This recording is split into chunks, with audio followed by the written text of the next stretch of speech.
La renuncia al religiocentrismo es uno de los elementos metodológicos fundamentales. Digamos que es el instrumento metodológico básico para nuestro trabajo y que en cierto modo nos va a permitir navegar en todos estos problemas que hemos estado viendo de choques culturales muy fuertes. Y es el mayor escollo al que nos enfrentamos. El religiocentrismo es una forma de etnocentrismo.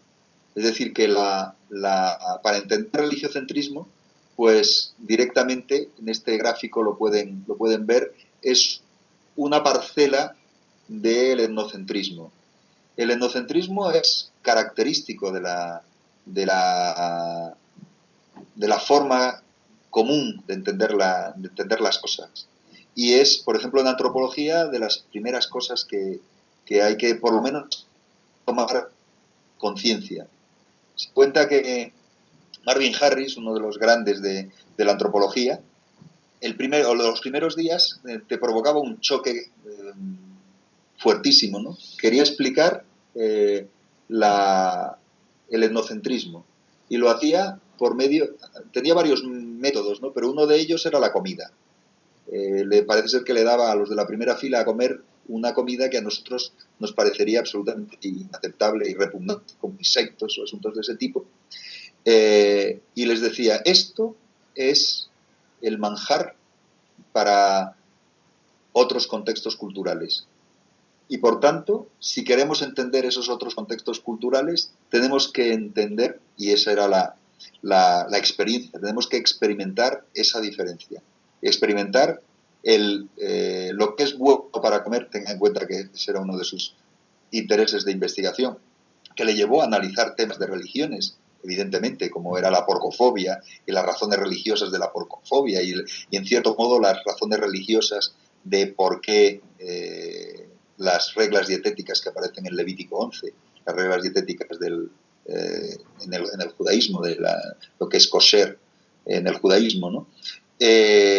Y su punto de vista era ese, el que se dieran cuenta de que estaban basándose en contextos etnocéntricos que tenían que ver con lo que te gusta y lo que no te gusta, lo que comes y lo que no comes. Y claro, como estaba formando antropólogos, pues un elemento fundamental en la antropología es que tienes que comer cualquier cosa que te den, ¿no? Otro de los elementos en antropología era el parentesco. Nosotros tenemos muy arraigado en nuestro modelo cultural lo que es lo que entendemos por un hermano. Pero en muchas culturas lo que nosotros entendemos por un hermano es diferente. Y son hermanos, grupos mucho mayores, gente que nosotros ni siquiera pensaríamos que son parientes nuestros. Y a veces es extremadamente difícil librarse de nuestras bases etnocéntricas en relación con lo que entendemos por familia. ¿Por qué? Pues porque estamos en los contextos de enculturación más primeros. Lo primero que aprendes es ese contexto. Lo primero que enseñas a un niño es el contexto familiar en nuestra sociedad. En otras sociedades les enseñas un contexto familiar mucho más abierto, a lo mejor, mucho más extenso. Y ese es el juego del tomar conciencia del etnocentrismo. Pero curiosamente, la religión, las creencias religiosas pueden estar en una línea muy parecida a la del parentesco. A la de parentesco, es decir, en algunas sociedades se enseña lo religioso casi a la vez que lo familiar. Se enseña y a veces la primera palabra que quieres que diga un niño es papá o mamá, pero en otras sociedades la primera palabra que quieres que diga un niño es Dios. Es decir, que estamos en esos contextos tan profundos de enculturación. Entonces, ¿qué nos encontramos? Pues con que hay un enorme reto en el interior nuestro, ¿no? un reto metodológico a la hora de enfrentarnos a este asunto.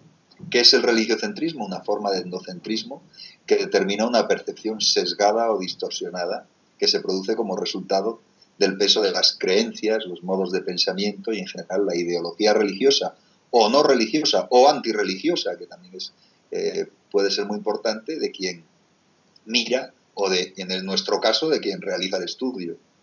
Y la clave es mitigar el religiocentrismo para analizar sin privilegiar a unos y hacer de menos a otros. Eso es lo que nos encontramos. El religiocentrismo es una percepción distorsionada por las propias creencias, por las propias formas de pensamiento, por los propios valores, por las propias cosmovisiones. Entonces, ¿qué nos encontramos? Pues con que construye un filtro de la realidad en clave de cultura propia, un filtro de la realidad en clave de lo que nosotros creemos. Ahí sería religiocentrismo. O de la falta de la misma. Entonces ya ven por dónde va el camino.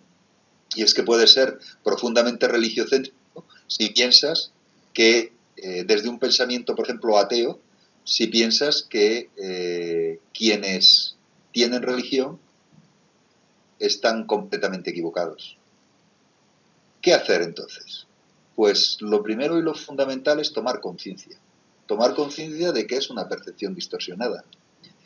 Tomar conciencia de que puede ocurrir, es decir, de que podemos tener una mirada religiocéntrica hacia ciertas cosas.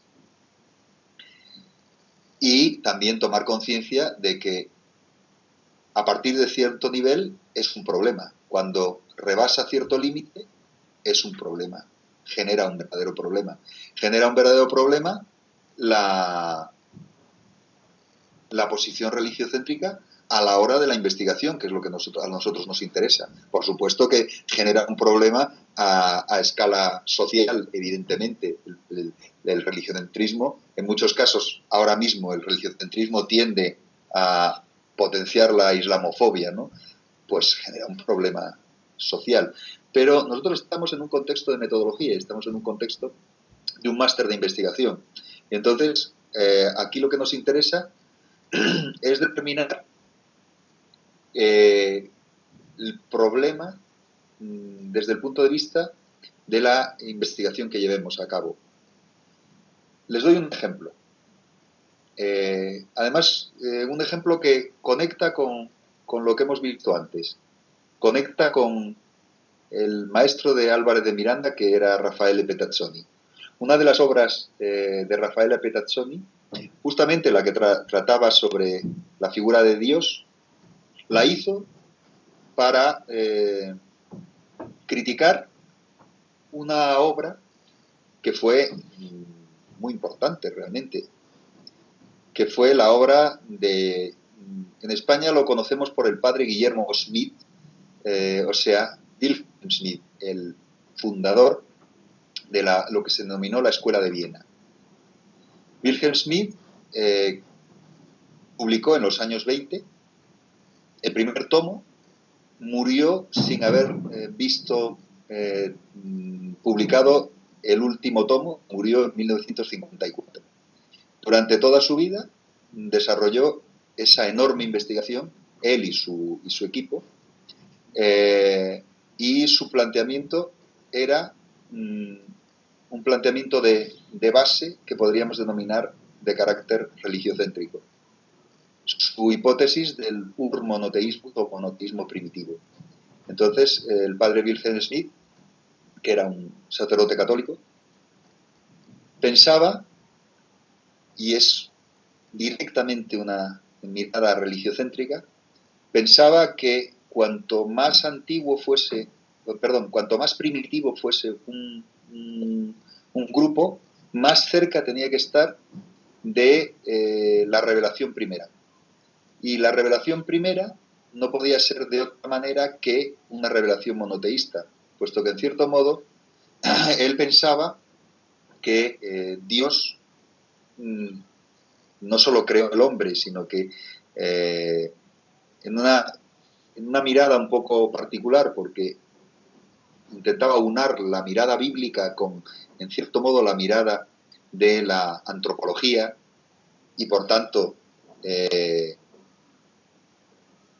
esa idea de la creación la retrotraía a una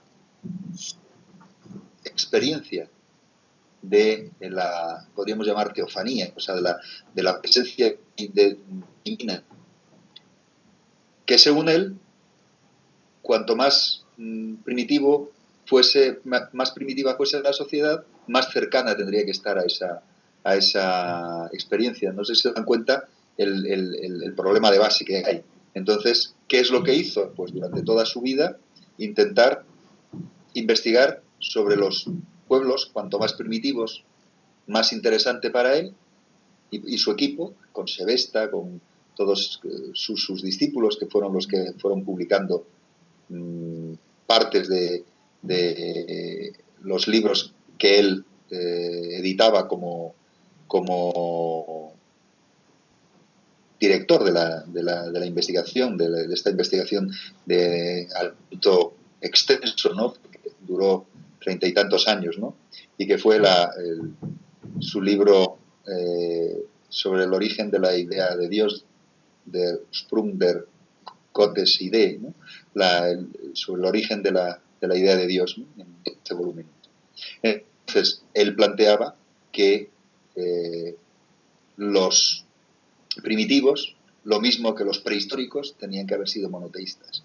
Luego, el politeísmo era una degeneración de ese primer monoteísmo, de ese monoteísmo original, y posteriormente se vuelve de nuevo al monoteísmo por medio de la revelación judía y del misterio cristiano, la revelación cristiana de Jesús. Entonces no sé si se dan cuenta que es un planteamiento claramente religiocéntrico, ¿no? Y es un religiocentrismo metodológico que lleva a que la investigación esté viciada desde el origen, que eso es lo que Petazzoni se dio cuenta y hizo un libro directamente dedicado a criticar el planteamiento de Smith, ¿no? Y estamos hablando de los años 20, de mediados de los años 20, cuando se plantea esta polémica que duró todo el tiempo de la vida de uno y del otro. Petazzoni murió unos años después que Smith. Entonces, lo que nos encontramos es un religiocentrismo metodológico. ¿A qué lleva? En el caso de Smith, a que la base de su planteamiento estuviese viciada. ¿Por qué? Pues porque estaba buscando lo que quería encontrar. Es decir, tenía una hipótesis de partida, que era el monoteísmo primitivo, y la tenía que encontrar allá donde buscase.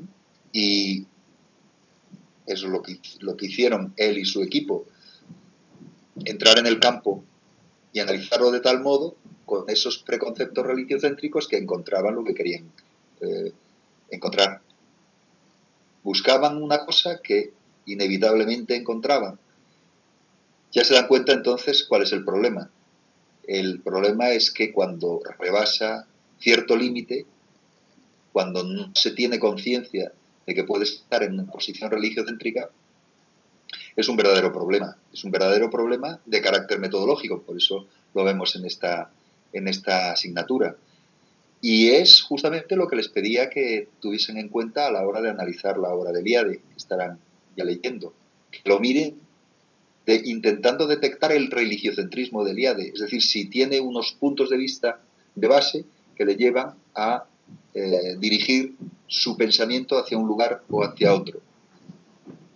Desde luego, algún grado de religiocentrismo es inevitable, por eso les estoy diciendo que lo que hay que hacer es tomar conciencia.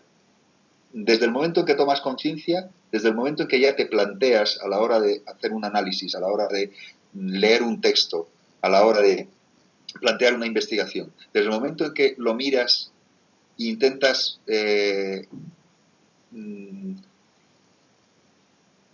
figurarte, casi como desde arriba, ¿no? Figurarte el por qué lees las cosas como las lees o por qué piensas las cosas como las piensas, ya eso es un primer paso. Es inevitable algún grado de religiocentrismo.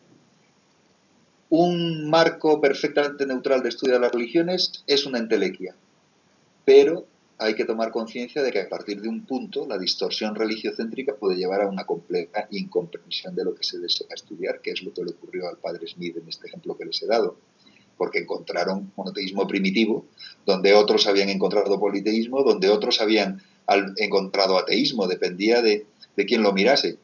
Los primeros misioneros, por ejemplo, en América, en la Tierra de Fuego, en el sur, en el profundo sur, los primeros que contactaron con las poblaciones de allí dijeron que eran ateos. ¿Por qué? Pues porque no tenían ni templos, ni tenían construcciones, ni entendían lo que decían y, por tanto, desde la mirada de fuera, sin palabras, les parecía que eran como animales, que no tenían culto, que no tenían creencias. Los siguientes decían que eran panteístas, que conocían mejor y se dieron cuenta que tenían como dioses la luna, el sol, etcétera, todo lo que había alrededor, y decían panteístas.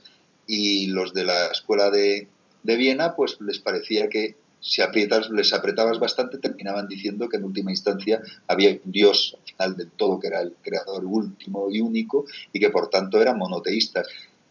Dense cuenta hasta qué punto se puede llegar a una incomprensión de lo que se desea estudiar, sencillamente por cómo lo miras.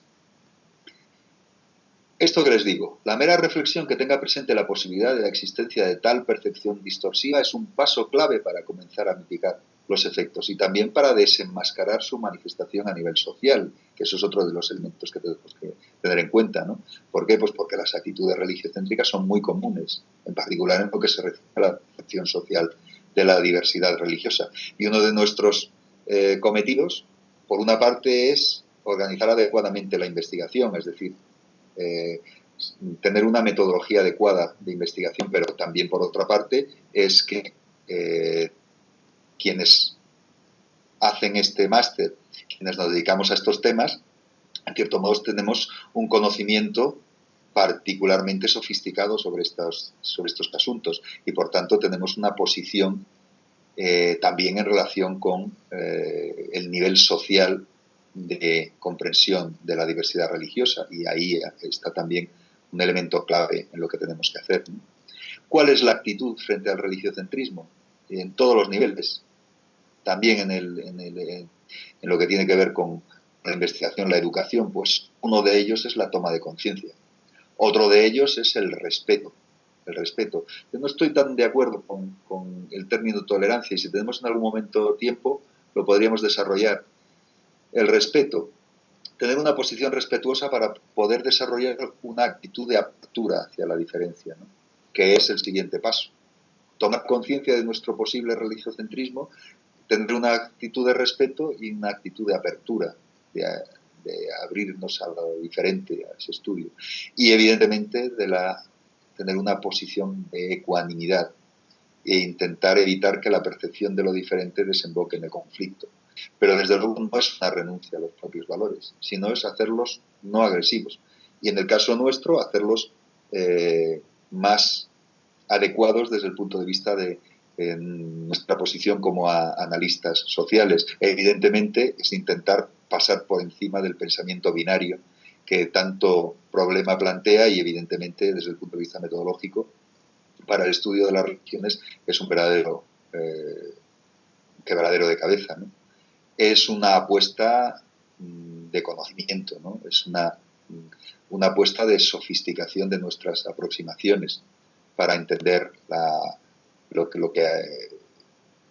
nos enfrentamos en nuestras investigaciones, para entender el contexto de nuestra investigación, pero también para poder vivir un mundo construido desde la pluralidad de creencias, que es el mundo en el que estamos viviendo, ¿no? Y en el que nos estamos moviendo, ¿no? Y les decía que no me gusta el contexto, la palabra tolerancia, ¿no? No me gusta, prefiero respeto y no tolerancia. Y sencillamente les doy una una lectura al concepto de tolerancia, que a veces se utiliza de un modo como si fuera un valor, una, una actitud de valor, ¿no? Pero yo sencillamente les cito a Francisco Tomás y Valiente para que entiendan qué es lo que quiero decir. Y Tomás y Valiente decía, es ahí donde se inserta la castiza tolerancia española, la que yo detesto.